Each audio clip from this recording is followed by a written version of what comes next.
ceux qui nous suivent le soir. Vous êtes bien sur votre chaîne RTFG, la foi, TV La foi en Jésus, dans votre émission Le Temps prophétique.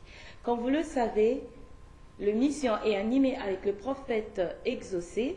Et pour ceux qui ne le connaissent pas encore, je donnerai la parole au prophète pour pouvoir se présenter. Bonjour prophète. Bonjour serviteur. Comment vous allez? Ça va par la grâce de Dieu. La semaine s'est bien passée? Ça va.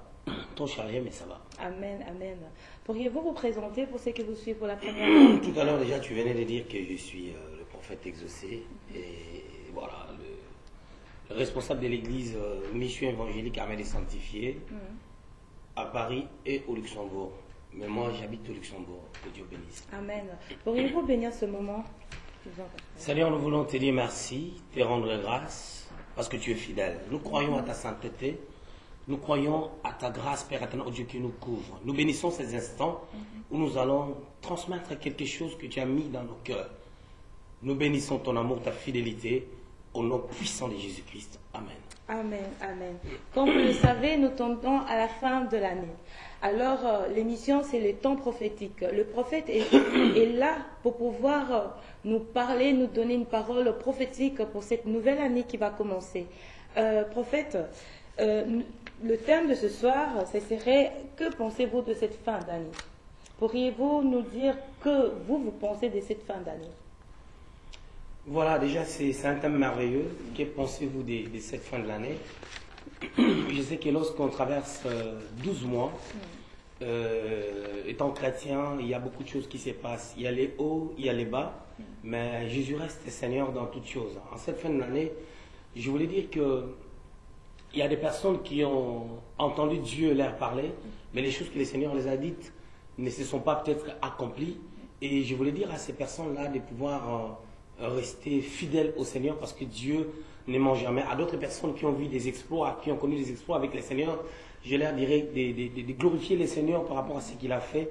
Et la fin de l'année, ce n'est pas la finalité de toutes choses. Il y aura une nouvelle année qui va commencer dans quelques jours, dans quelques semaines, et je crois que le Seigneur aura encore des grandes choses à faire. Voilà. J'aimerais juste, je pense juste aux frères et sœurs qui étaient pendant toute l'année, disons, l'année qui est passée, qui ont mis la foi pour cette année, que Dieu va exaucer, que Dieu va agir, que Dieu va se manifester par rapport à un problème qu'ils avaient. Maintenant, là, on tend à la fin de l'année, je ne sais pas. Quelle cette parole pouvait leur édifier, leur dire, et qui n'ont encore rien reçu par rapport à l'attente de ce qu'ils voulaient de la part de Dieu? Voilà, je voulais dire qu'il y a une réalité dans tout ce qui est prophétique, dans tout ce que Dieu parle. Parce qu'il y a un verset de la Bible dans les évangiles qui dit « Tout ce que vous demanderez en priant, croyez-le que vous l'avez reçu, et vous le verrez s'accomplir. » C'est-à-dire qu'il y a un nœud de conjonction qui sépare la pensée. Tout ce que vous demandez en priant, croyez-le que vous l'avez reçu et vous le verrez s'accomplir. C'est-à-dire qu'il y a un temps où Dieu accomplit ce qu'il dit. Mais il arrive des fois, on attend tellement quelque chose de la part du Seigneur et qu'on voit les mois passer, 5 mois, 6 mois passer, toute une année passer et qu'on n'a pas vu la chose s'accomplir. Ça ne veut pas dire que la prophétie ça ne veut pas dire que la prophétie a disparu. Oui. Mais... Ça ne veut pas dire que c'est là, je n'ai pas fini. Ça ne veut pas dire que la prophétie a disparu. La parole de l'Éternel reste là. Mais sauf qu'il y a un temps où Dieu parle et il y a un temps où Dieu accomplit ce qu'il a dit. Et au milieu de ce temps, lorsque Dieu parle même, il y a ce que nous devons faire pour amener cette prophétie à l'accomplissement. Ça, c'est déjà une vérité. C'est-à-dire, la prophétie, ce n'est pas seulement l'affaire de Dieu. Lorsque la parole est libérée pour nous. Mais nous avons aussi la responsabilité de comprendre qu'est-ce que nous devons faire pour amener la prophétie à l'accomplissement. Je prends un exemple. La télévision La foi en Jésus était dans une autre adresse.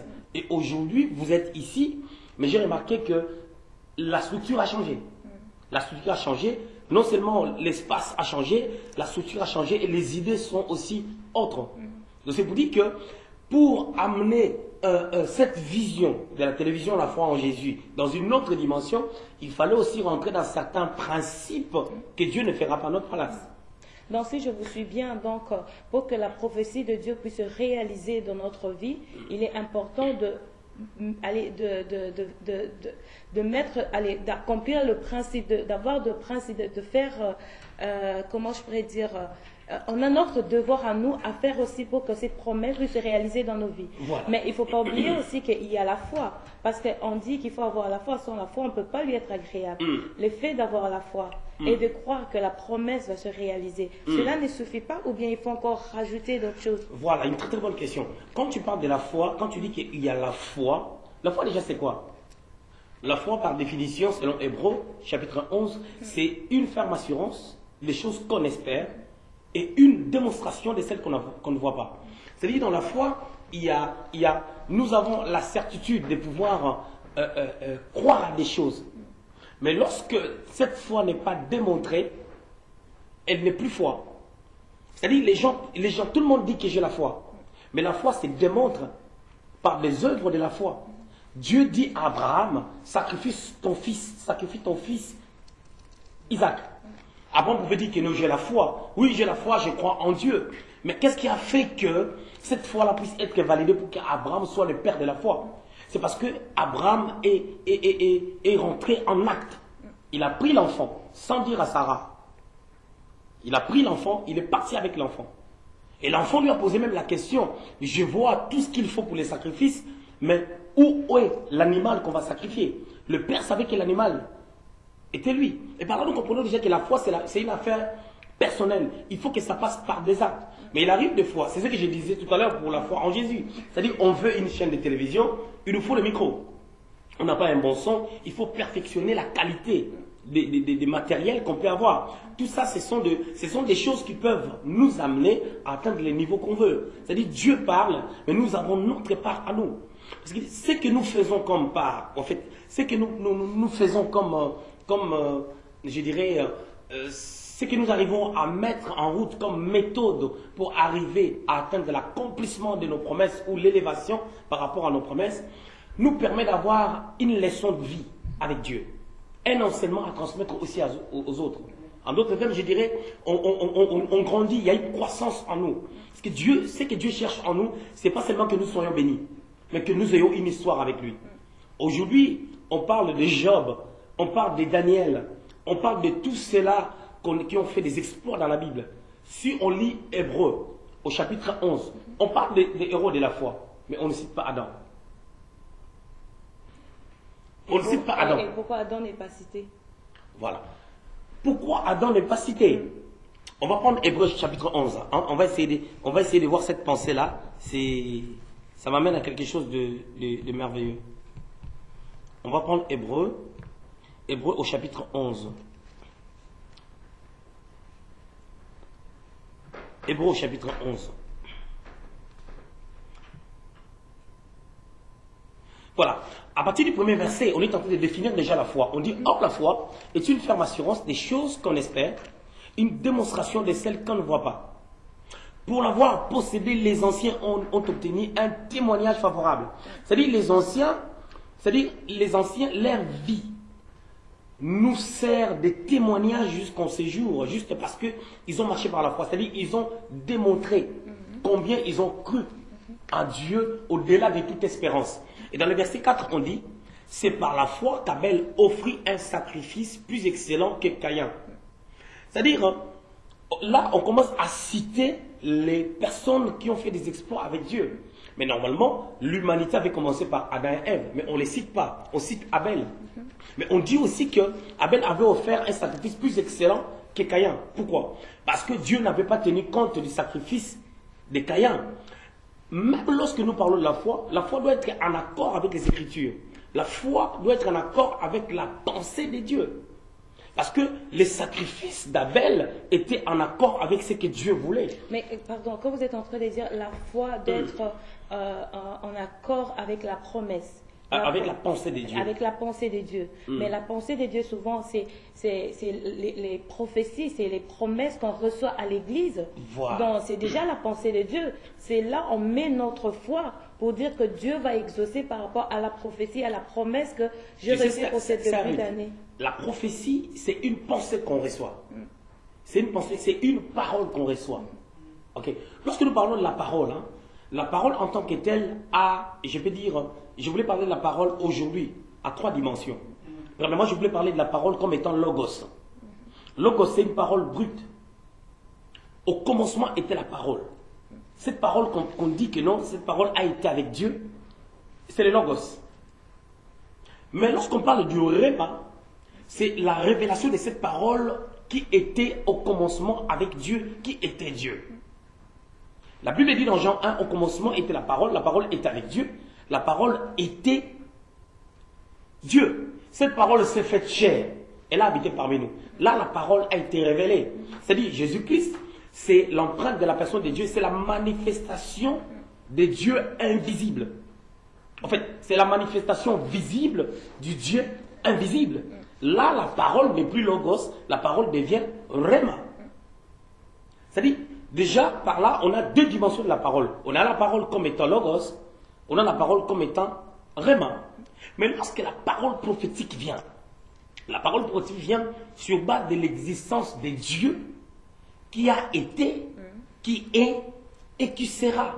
Il le sera parce qu'il va se manifester. Là, on rentre dans une dimension où on entend quelque chose de la part de Dieu et Dieu l'accomplit. Le Dieu qui était depuis le commencement, le Dieu qui était Logos, le Dieu qui est Réma, le Dieu qui, parce qu'il a été, il est et il sera, il accomplit ce qu'il dit.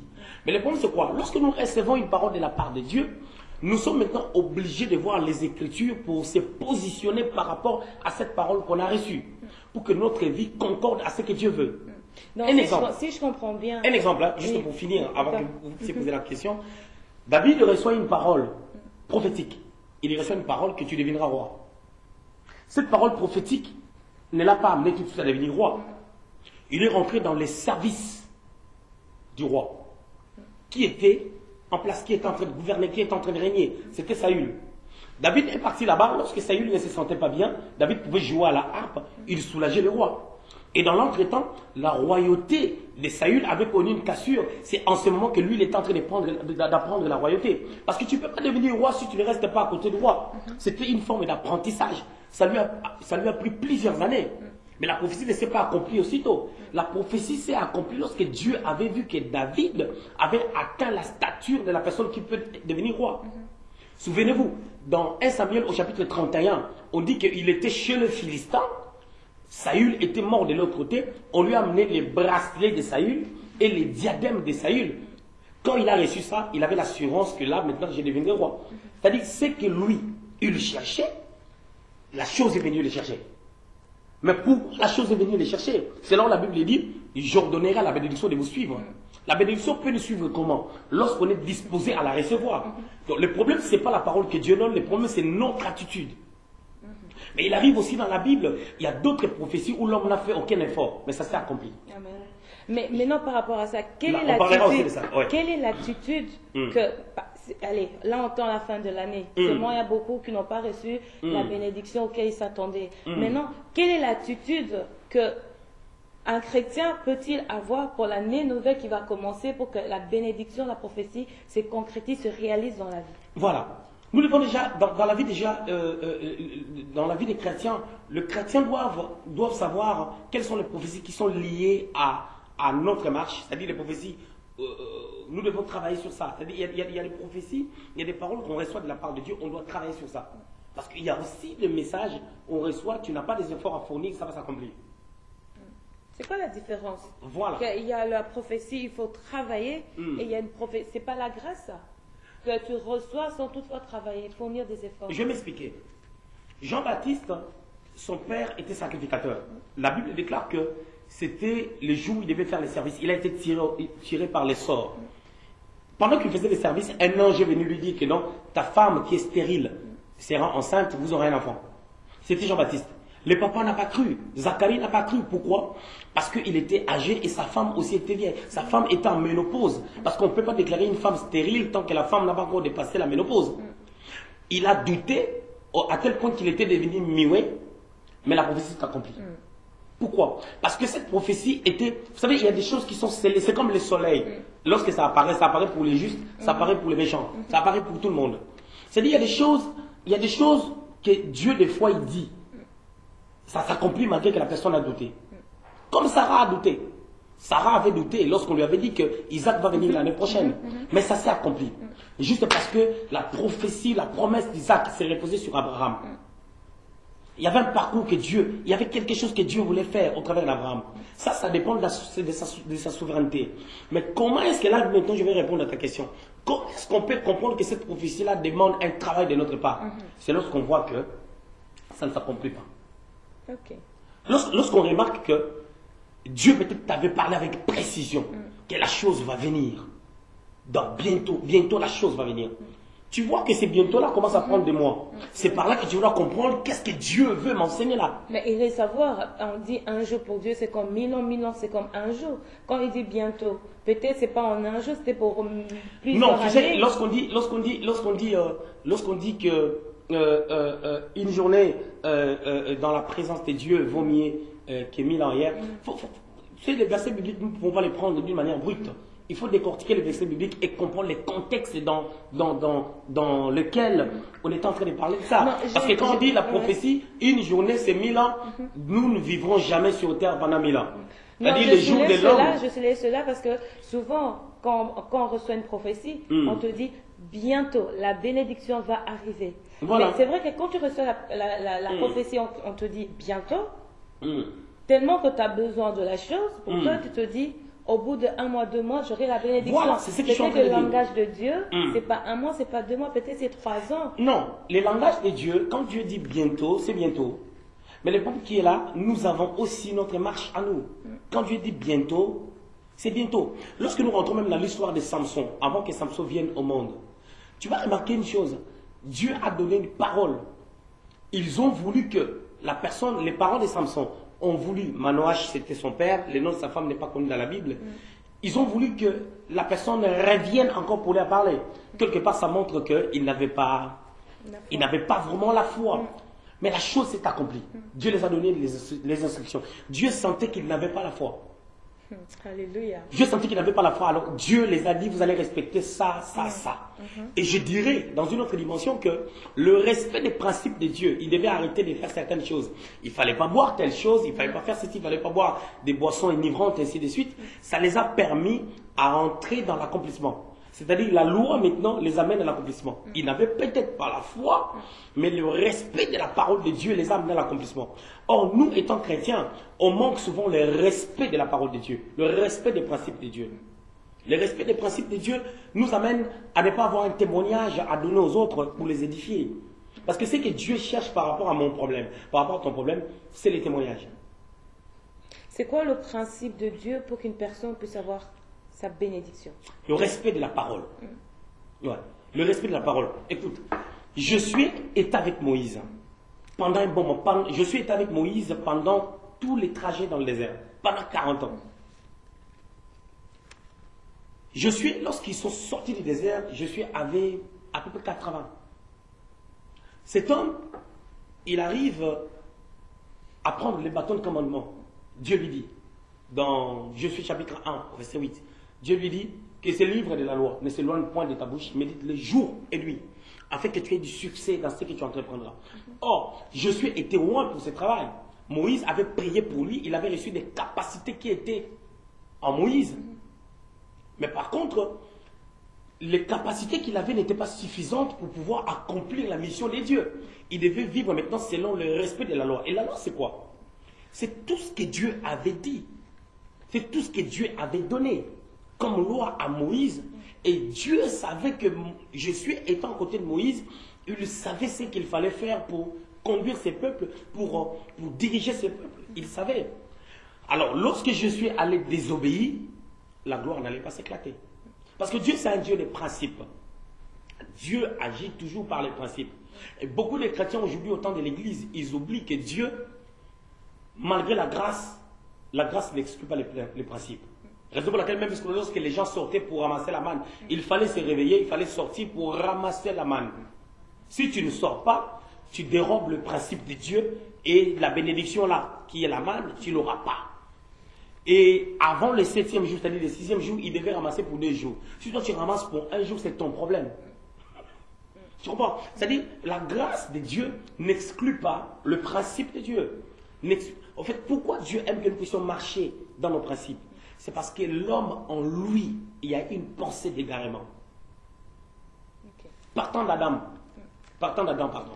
Quelqu'un me dira, mais attends, la Bible dit dans Romains 8, verset 1, il n'y a plus de condamnation pour ceux qui sont dans Jésus. Pourquoi tu dis toujours que la malédiction d'Adam a toujours de la valeur? Oui, parce que les gens s'égarent. Lorsque les gens s'égarent, tout ce qui a été comme forme de malédiction ou d'esprit de limitation prend de la place dans nos vies. Je vous ai bien suivi. Vous avez dit qu'il est important d'avoir le principe de Dieu, donc de méditer la parole, de respecter la parole, d'aimer la parole.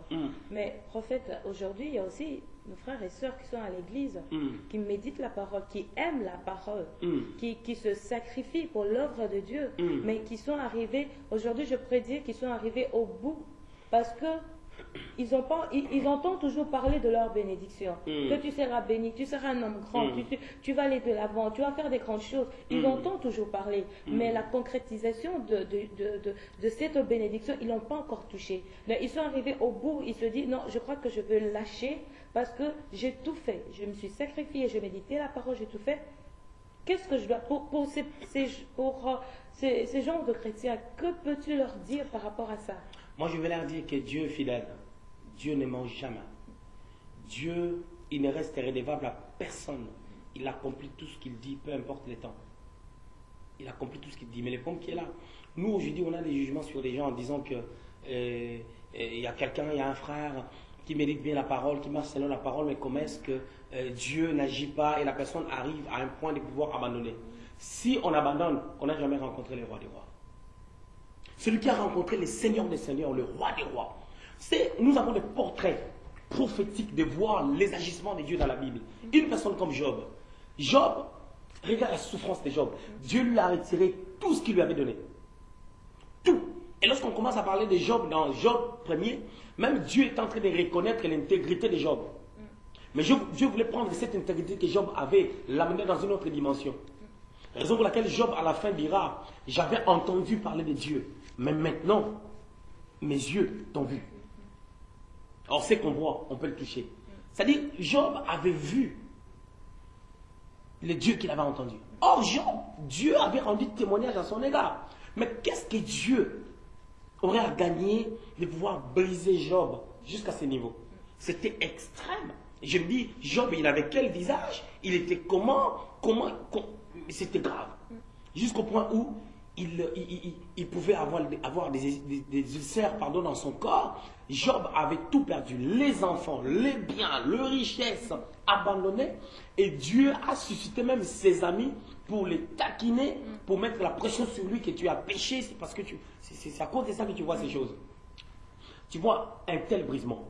Mais aujourd'hui, l'histoire de Job amène des choses. Premièrement, ça nous apprend combien Dieu est capable de répondre et de donner au-delà de ce qu'on avait. Et deuxièmement, ça fortifie tous ceux-là qui traversent des moments difficiles.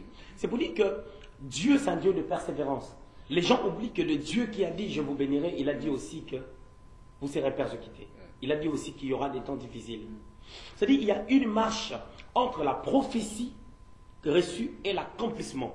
Cette marche passe par la vallée de l'ombre de la mort. David dit dans le psaume 23, « L'Éternel est mon berger, je ne manquerai de rien.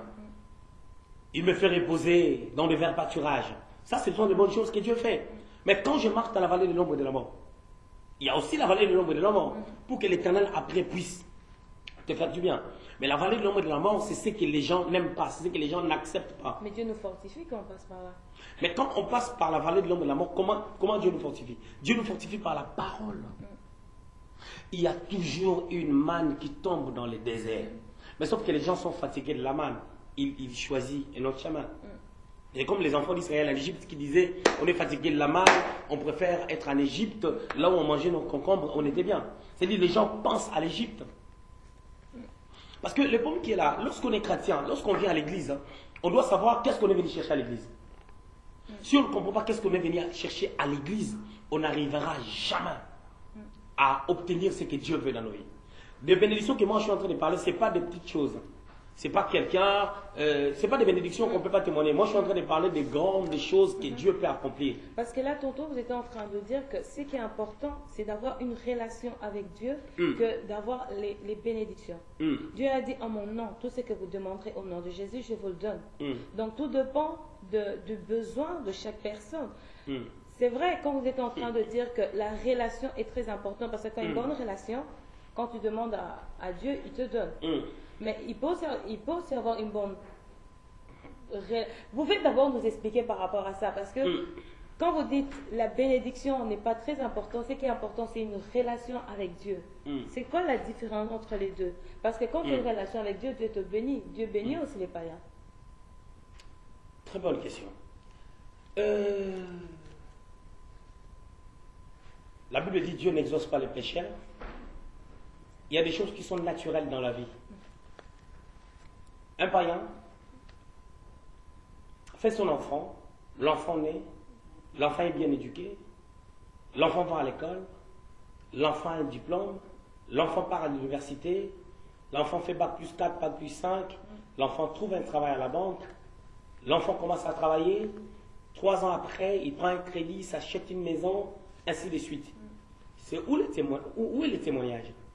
C'est juste une vie structurée par une bonne éducation familiale et une éducation estudiantine, si je peux dire ça comme ça.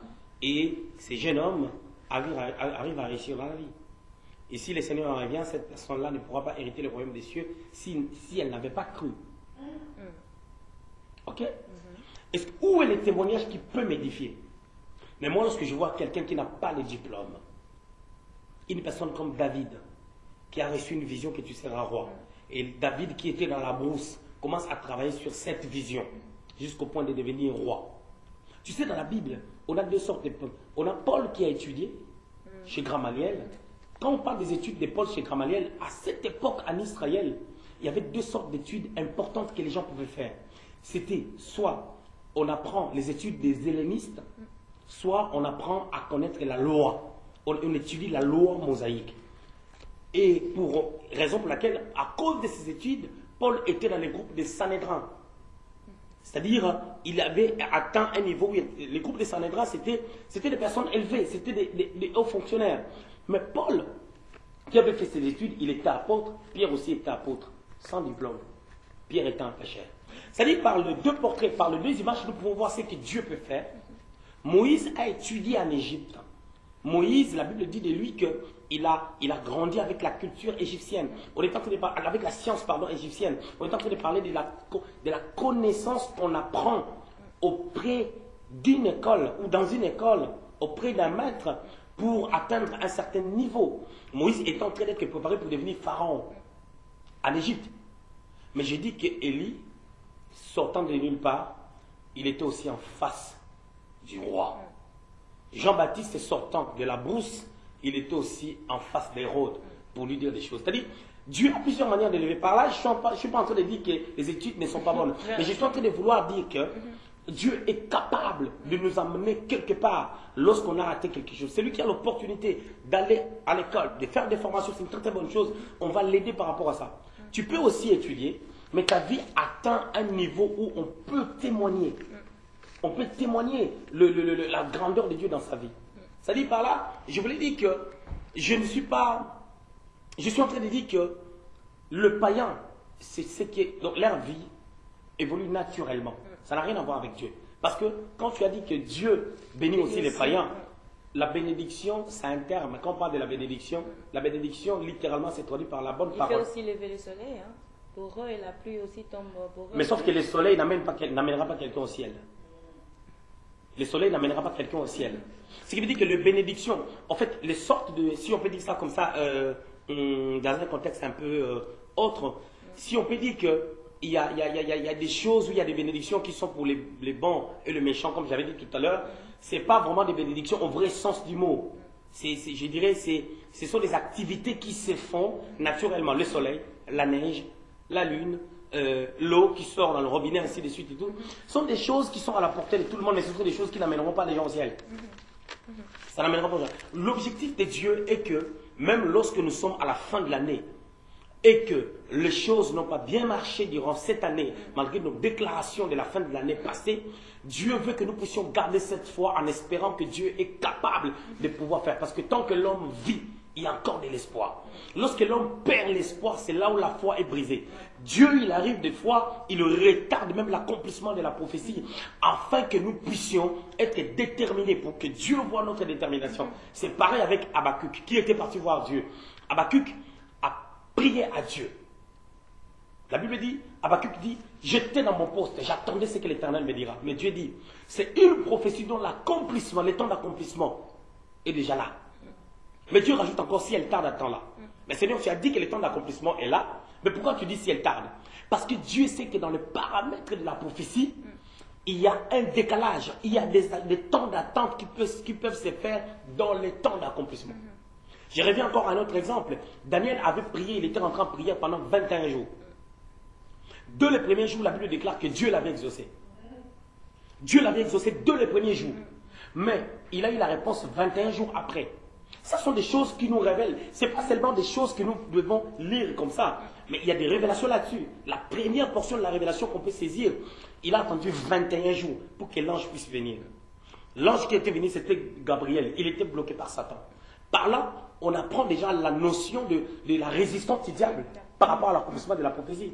Et on voit aussi la défense de Dieu quand Michael était venu pour défendre. La deuxième des choses qu'on peut apprendre est là, l'histoire des 21 jours. Ça a pris 21 jours. 21 jours, c'est 7 fois 3. Le chiffre 3, c'est la résurrection. Le chiffre 7, c'est la perfection. Dieu, des fois, pour des choses grandes, il a besoin que nous puissions atteindre une maturité spirituelle dans une dimension de pouvoir toucher la perfection de Dieu. La perfection de Dieu pour être des personnes qu'il faut pour des grandes bénédictions. Un petit diplôme donne un petit boulot. Un grand diplôme donne un grand travail. C'est pareil avec quelqu'un lorsque quelqu'un s'investit par rapport à un projet. L'investissement de cette personne par rapport à son projet, c'est comme si une personne est en train de faire des études. Il gagne peut-être rien. C'est l'exemple que j'ai donné pour la télévision La Foi en Jésus. Certains principes. On peut avoir 100 personnes, 100 orateurs qui contactent la télévision La Foi en Jésus pour commencer à parler de la part de Dieu. On trie, on prend seulement 20 personnes.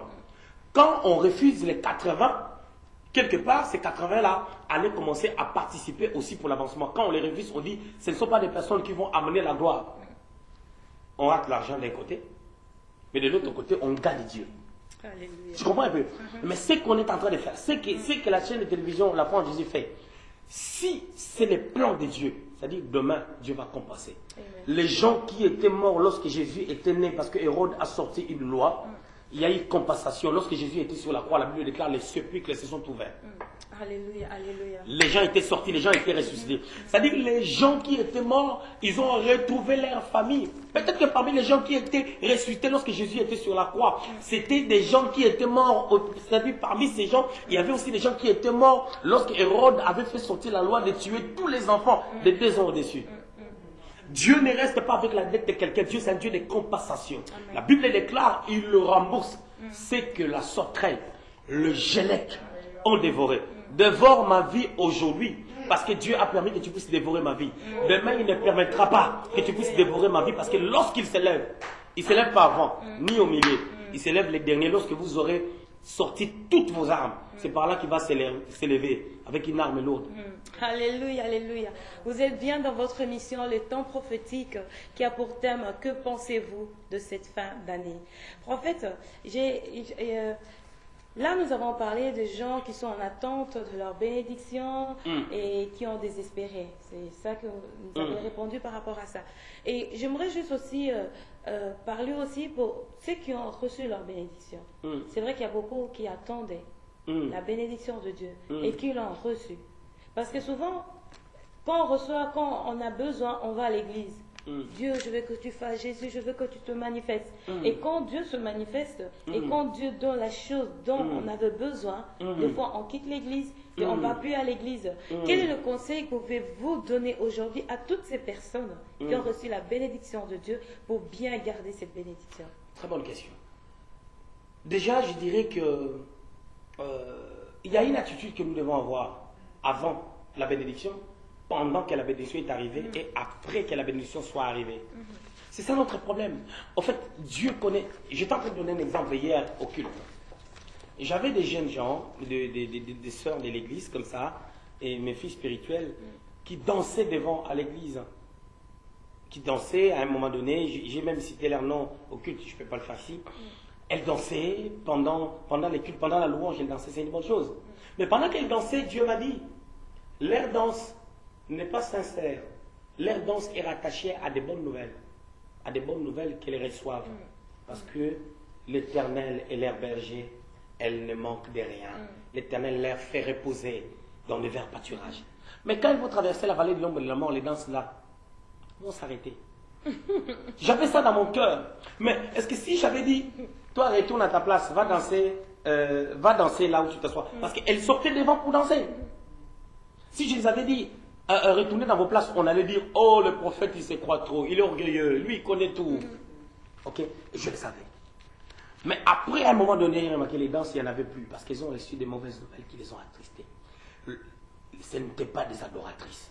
Leur joie était rattachée au contexte, aux réalités. Alors, Dieu, des fois, il sait ce qu'on deviendra. Il tarde la bénédiction.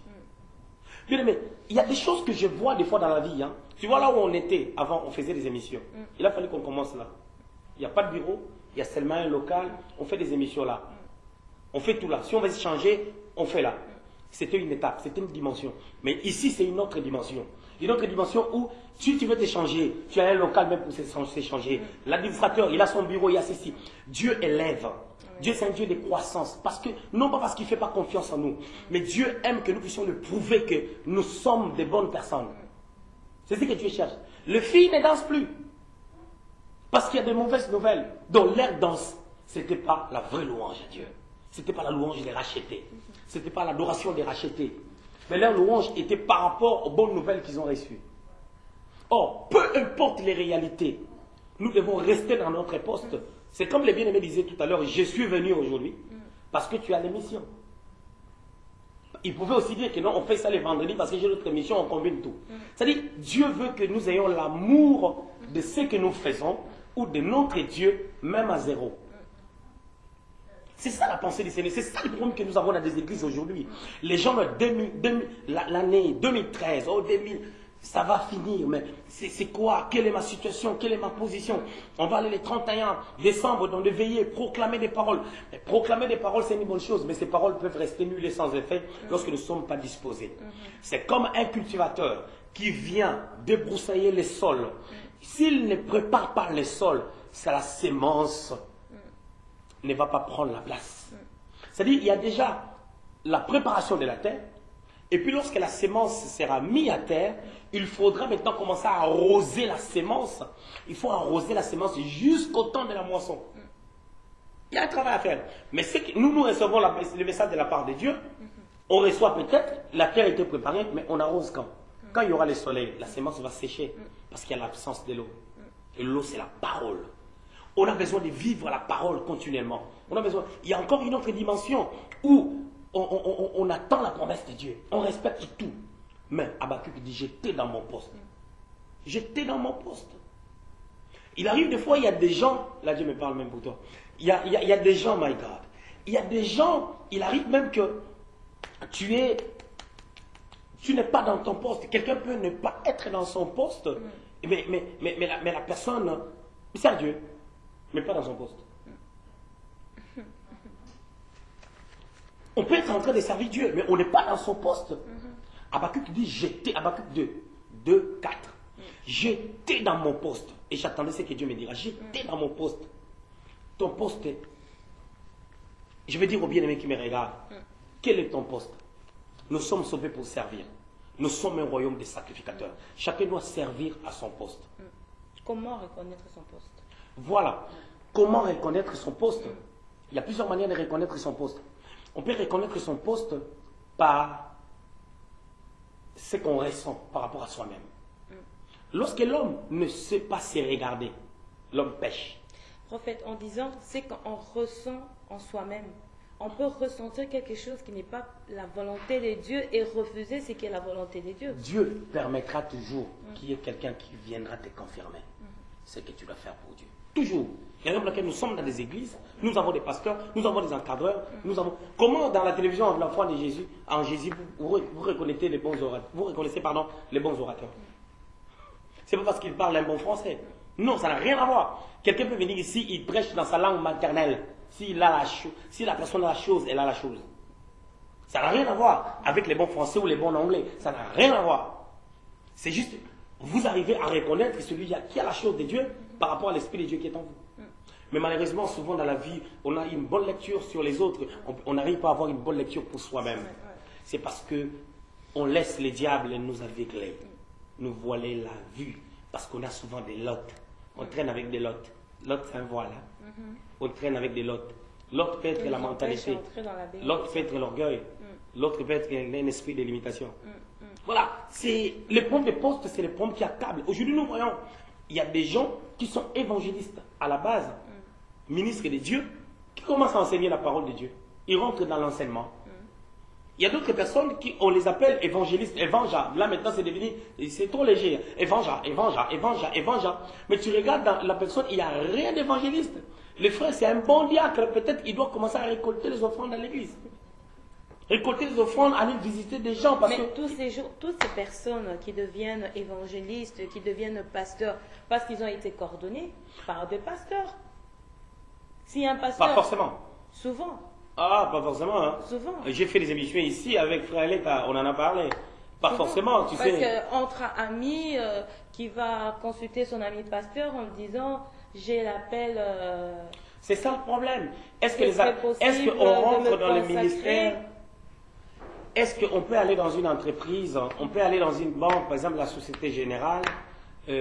On n'a pas les diplômes qu'il faut. On a un ami qui est directeur là-bas. On dit tu es mon ami, prends-moi. Je ne connais pas la comptabilité, mais prends-moi, mets-moi là et on va me payer 7 000 € tous les mois. Mais c'est ça maintenant le problème qu'on a aujourd'hui. Parce que dans l'église, on retrouve un peu de tout maintenant dans l'église. C'est ça le désordre au niveau de l'église. C'est-à-dire, il arrive des fois, certaines promesses n'arrivent pas à s'accomplir juste parce que les gens ne reçoivent pas la nourriture qu'il faut pour une bonne croissance. Tu sais, un enfant qui est mal nourri, à un moment donné, cet enfant-là va avoir la malnutrition. Or, notre nourriture, c'est la parole de Dieu. Ça se mange dans les oreilles pour vivifier notre esprit. C'est-à-dire, il y a toutes ces choses-là. Il y a d'autres personnes qui restent dans des maisons qui disent on ne m'a jamais dit que j'avais l'appel de Dieu. Il y a des gens qui sont dans cette situation. Mais Dieu permettra toujours que tu sois canalisé. Mais sauf que Job est en train de dire dans Job au chapitre 33, la Bible déclare dans le livre de Job, Dieu parle tantôt d'une manière, tantôt d'une autre, mais on n'y prend pas garde. Dieu ne nous parle pas toujours de la même manière. Je te dis que moi, personnellement, il m'arrive des fois pour les autres, Dieu me parle directement, Dieu me dit ça pour cette personne. Mais pour moi-même, des fois, Dieu me parle dans la réflexion. Je suis en train de réfléchir sur quelque chose. Je suis en train de réfléchir pour telle chose. Il arrive des fois, on est humain. Je vais m'emporter sur quelque chose. Le Saint-Esprit vient, il me dit, chut, attention, c'est le diable. C'est le diable. Il arrive des fois, tu as raison, mais Dieu t'amène à abandonner ta raison parce que c'est le diable qui veut te dérouter. C'est le diable qui veut détruire quelque chose. Parce que le voleur ne vient que pour égorger, pour détruire. Voilà. Nous devons comprendre maintenant la vie qui est en Jésus-Christ. C'est surpasser et mettre d'autres choses de côté. Toutes ces choses-là amènent l'accomplissement. Quand je viens ici, je quitte Luxembourg, je viens ici, je fais quand même un petit trajet. Je vais quand même un trajet depuis les 200 km, multiplié par 2, ça fait beaucoup. Ça fait plus de 400 km aller-retour. Mais quand le diable voit, si le diable voit que tu arrives à faire ces sacrifices dans la simplicité, le diable viendra te visiter par autre chose. Pour t'empêcher d'être là afin de faire le travail de Dieu. Alors si on n'est pas prudent, si on n'est pas ancré dans la parole de Dieu, on va toujours se donner raison, on va toujours se justifier, on doit toujours penser à ce que nous on veut, et automatiquement, la priorité, c'est l'œuvre de Dieu, on le détruit. Que pensez-vous de cette fin d'année?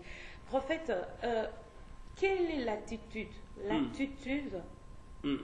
qu'un chrétien doit avoir en ayant ces bénédictions? En ayant ces bénédictions. Quelle est l'attitude qu'il doit avoir pour garder, préserver ces bénédictions? Parce qu'on reçoit nos bénédictions, mais des fois, on se garde carrément Si, si. de la présence de Bien Dieu sûr. et on perd tout. Bien Et sûr. on se dit, non, ça ne vient pas de Dieu. Mais on sait bien que la chose vient de Dieu. Mais quelle est l'attitude qu'on doit avoir pour pouvoir garder cette bénédiction? Et je vais énumérer 3 points. Il y en a peut-être plusieurs, hein, mais je vais me permettre d'énumérer 3 points pour qu'on aille vite, on est presque à la fin. La première chose, c'est l'humilité. L'humilité ne veut pas dire que je n'ai pas de défaut. L'humilité ne veut pas dire que je n'ai pas, que je n'ai pas de défaut, je ne fais pas d'erreur. Non, l'humilité veut dire ceci. L'humilité, c'est juste le fait de pouvoir accepter d'écouter l'autre, par exemple. Accepter de me mettre, par exemple, à une certaine position, juste à cause des situations. Je peux dire, par exemple, l'humilité. L'humilité, c'est quelque chose qui te permet, lorsque Dieu te bénit, ça te permet de pouvoir... vous savez, lorsque on n'a pas l'humilité, il y a d'autres choses qu'on n'acceptera jamais. Or, il y a des choses qu'on doit accepter pour atteindre nos objectifs. Et quand on n'a pas cette humilité, on ne peut pas le faire. Mais il arrive, moi je dirais, hein, la première attaque que l'homme reçoit dans sa vie, que ce soit pasteur ou frère en Christ, c'est dans le domaine de l'humilité. Lorsqu'on perd l'humilité, ça nous amène à revendiquer même certains droits.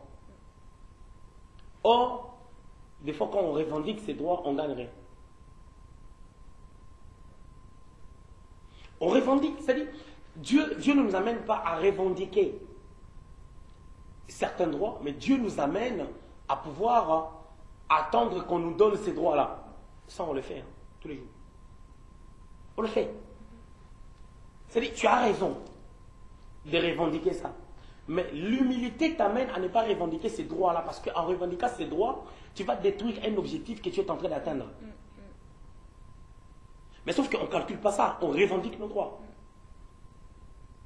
Il peut y avoir, je prends un exemple, quelqu'un peut nous dire, on est là dans la télévision, la foi en Jésus. Quelqu'un peut venir, une personne qui n'a aucune expérience par exemple, Dieu vous met à cœur, il faut faire l'émission avec cette personne, il faut écouter cette voix. La deuxième chose pour aller vite, la prière. La prière nous permet d'être équilibrés. La prière nous permet de repousser les attaques de l'ennemi parce qu'on est équilibré. Il arrive des fois lorsqu'on est béni, on n'a plus de temps pour prier. Regarde ce qui s'est passé avec les disciples. Jésus les a dit, priez afin que vous ne tombiez pas à la tentation. Mais eux, ils dormaient. Le Seigneur est revenu pour leur dire, vous n'avez même pas prié 1 heure. En ce moment, le Seigneur est en train de se fortifier dans la prière. Mais eux, ils ne priaient pas. Qu'est-ce qui s'est passé? Lorsqu'on est venu arrêter le Seigneur, Pierre a agi charnellement. Il a coupé l'oreille. Il a coupé l'oreille de cet homme juste parce que pendant qu'on s'est fortifié dans la prière, lui, il dormait. Il n'a pas ce soutien-là spirituel. Et après, par peur, ils se sont dispersés, ils sont partis se cacher. Quelque part, c'est là où le Seigneur les avait trouvés après la résurrection et tout, et où Thomas avait douté et tout. Toutes ces choses-là, c'est parce que des fois, quand il nous manque la vie de prière, on ne peut pas faire grand-chose. Mais après, lorsque le Saint-Esprit était descendu et que les disciples étaient en feu, ils ont été arrêtés, on les a lâchés, ils ont prié. L'endroit où ils étaient commençaient à trembler. La Bible dit ils ont continué à annoncer la parole de Dieu avec feu. La prière. La troisième des choses que je peux dire, c'est rester dans la parole. Rester dans la parole. Je vais prendre un exemple. Il arrive des fois, Dieu élève une personne. Ok? Un exemple.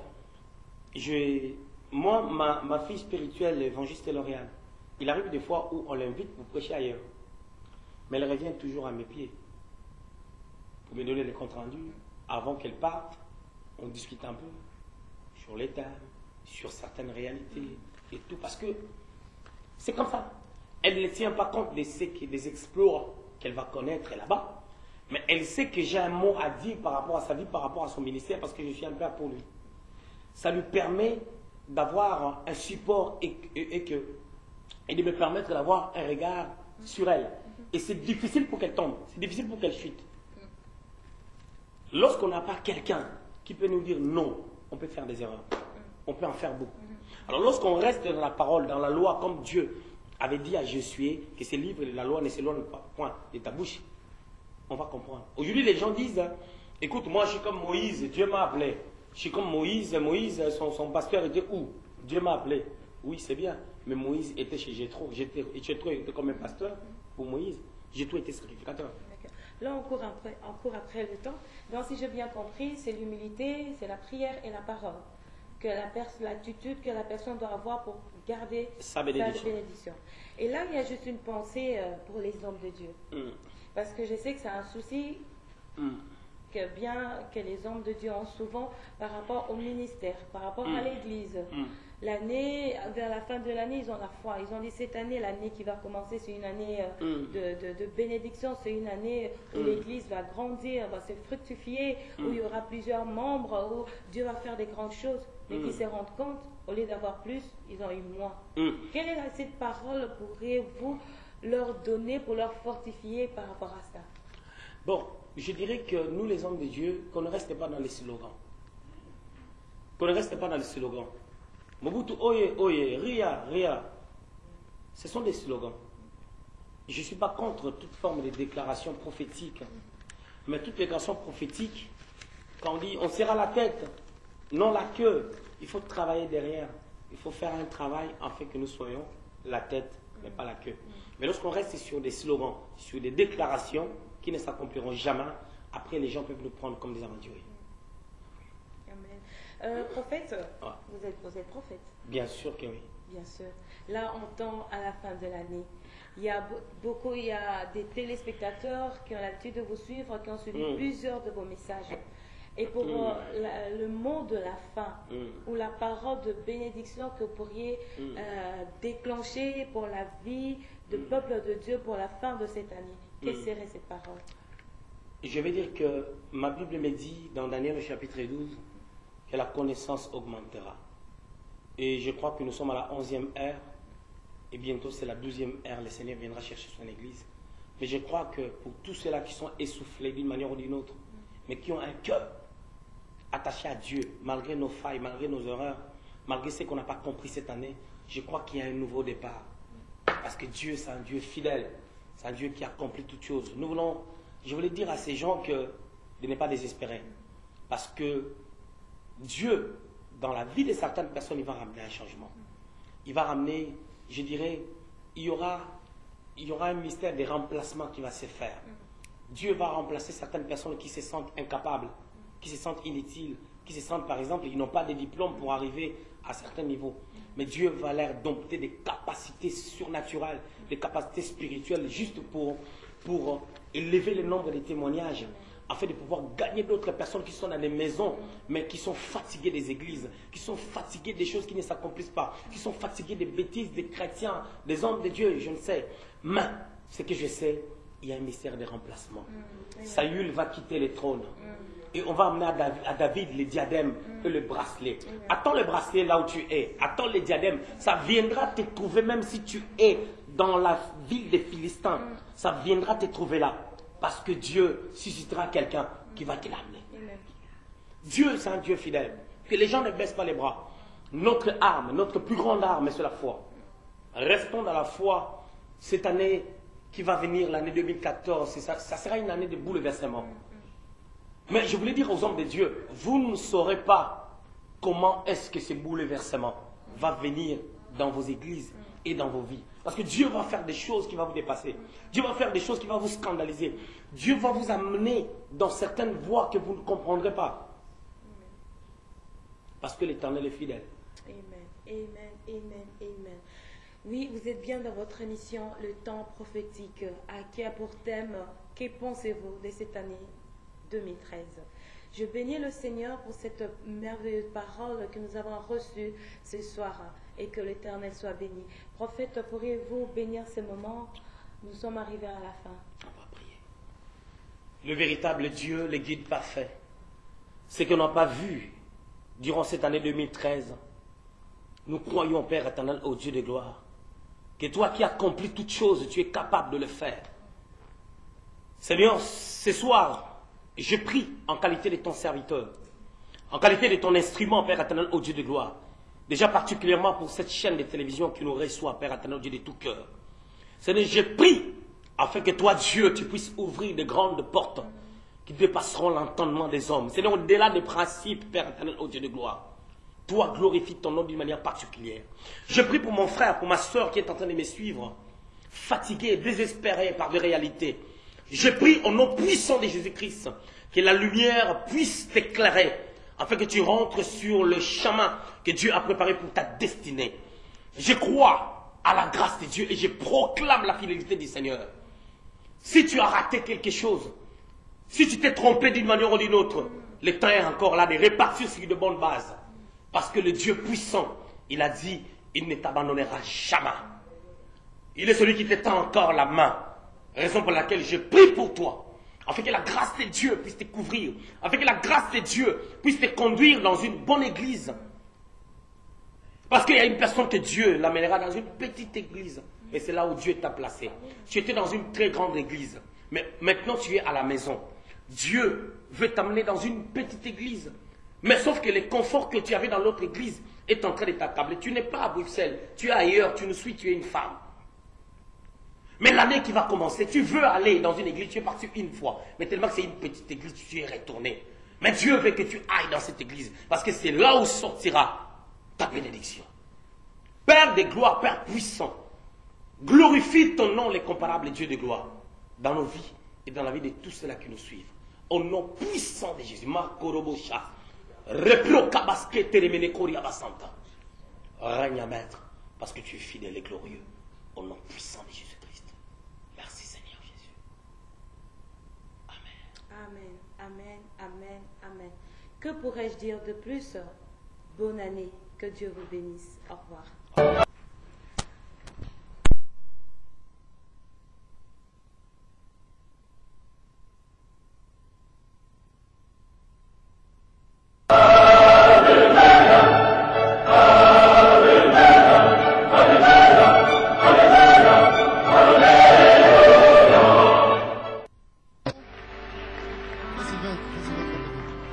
Nous allons donc commencer par recevoir le frère Sylvain qui est quelqu'un que nous connaissons pour la plupart d'entre nous. Frère Sylvain, pour ceux qui ne le connaissent pas, s'appelle Jean-Sylvain Akwala. Il vient donc de Brazzaville, République du Congo. Il va donc d'abord dire un petit mot. Frère Sylvain, vous avez la parole. Quelles sont vos impressions pour cette soirée d'aujourd'hui? Merci pour la parole. Je voudrais commencer par remercier tous les frères et sœurs qui se sont donné la peine de venir cet après-midi et que nous puissions adorer ensemble notre Seigneur. Je vous remercie du fond du cœur. Que Dieu vous bénisse.